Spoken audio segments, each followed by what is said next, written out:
Bună dimineața! Acesta este primul video pe care îl fac în anul 2024. Am aici niște grâu pentru porumbei. Ei au venit puțin mai devreme, dar eu făceam ceaiul, așa că nu am putut să le dau. O să le dau acum. Să scoatem ochelarii să nu-mi cadă. O s-a mai întâmplat.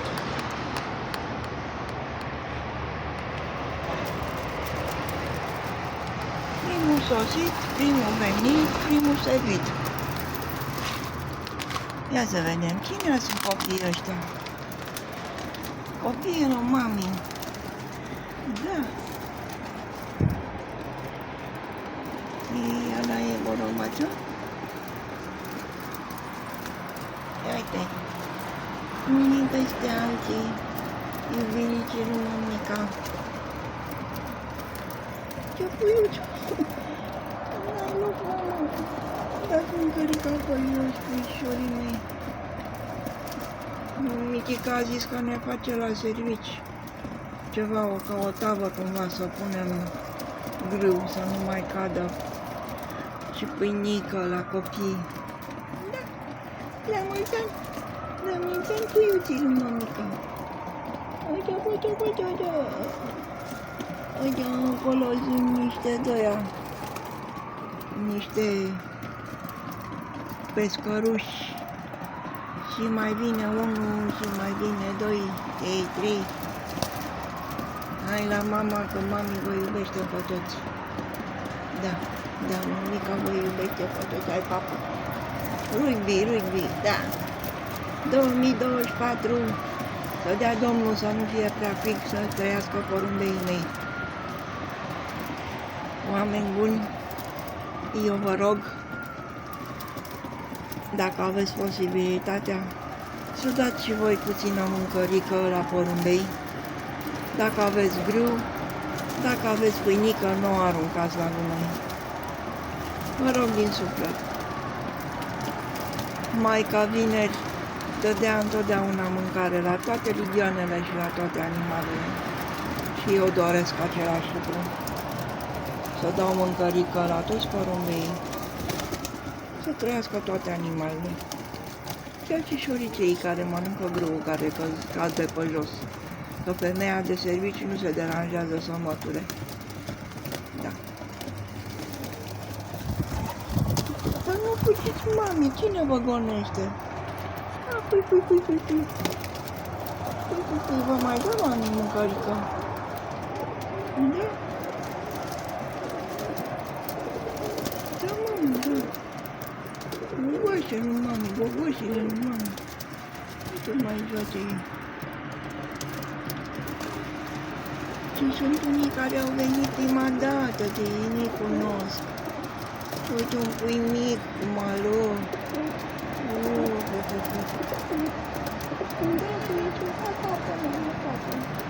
Dacă vă mai dăm, mami, ca să mâncați. Vă mai dăm. A luat Nadia grâu. Sâmbătă sau duminică.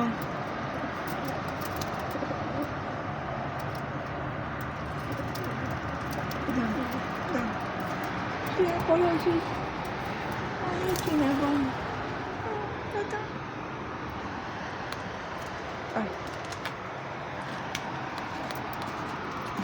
Uite cum stau copiii acolo toți. Uite cum stau copiii, așteaptă.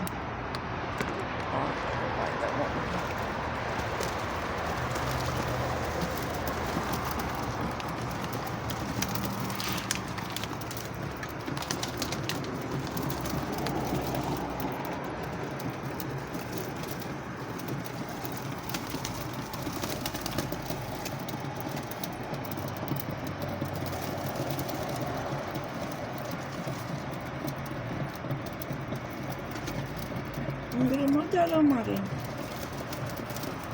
E foame la porumbei. Da, mămică, așa, rugby. Ăia de la rugby sunt geloși pe voi. Ei nu pot să fac așa. Eu, mami, vă iubește, puii mei. Da.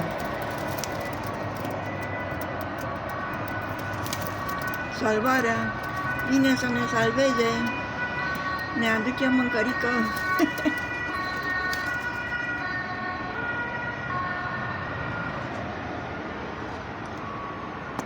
Cine e acolo? Cine e acolo sus?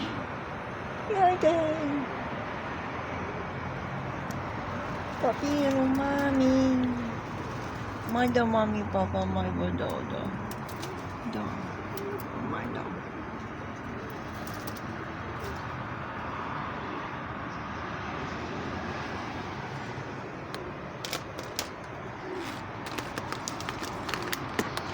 O să ne jure Nadia. I-am consumat prea mult din drum. Mamă! A căzut o oală. A căzut tava.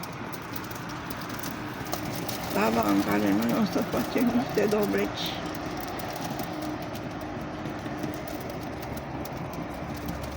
Hai, vino și tu, nu sta acolo. Hai, vino și tu.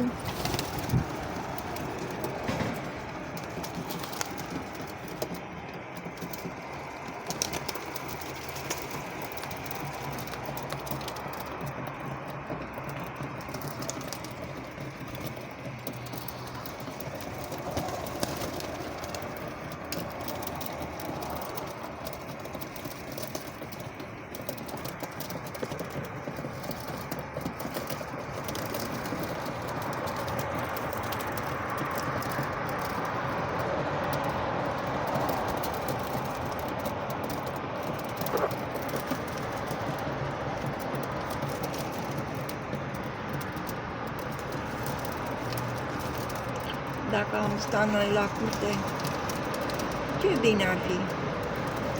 Mami ar cumpăra o hrănitoare, o vas din ăla care e special pentru pusa pică, da. Și v-aș face o apărătoare acolo, unde e vremea rea, să veniți să stați înăuntru și să plecați liberi, cum vreți voi. Da, ăsta e favoritul meu. Favoritul care vine dimineața și spune: bună dimineața, mami! Mulțumesc că îmi dai papă în fiecare zi. Da. Da, m-am dat de 3 ori și cred că Nadia va da și ea. Da. Și acolo e cineva pe casă. Dacă pot să văd de unde.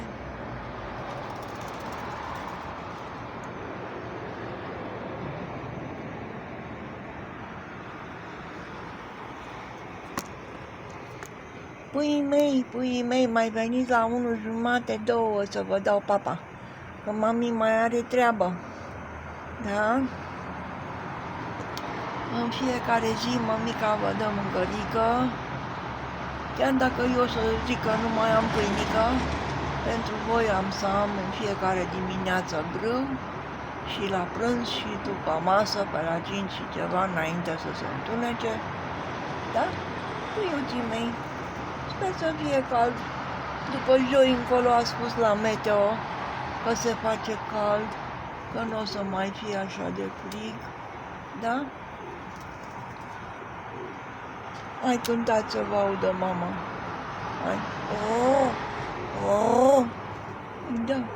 Da, mami. 1, 2, 3, 4, 5, 6, 7, 8, 9, 10, 11, 12, 13, 14 și mai sunt așa. Eu mai sunt și acolo. Da. Da, mă.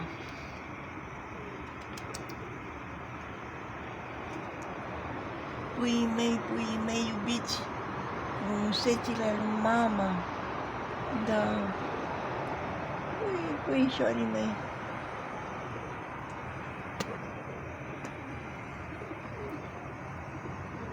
Da, uite cum îmi cântă ei mie. Îmi spune: mulțumesc, mami, că ne-ai dat să păpăm. Da. Ciucurici. Voi sunteți voiajori sau postași? Voi sunteți porumbei liberi. Da. Porumbei liber al mamii, mama vă iubește și cu drag vă crește.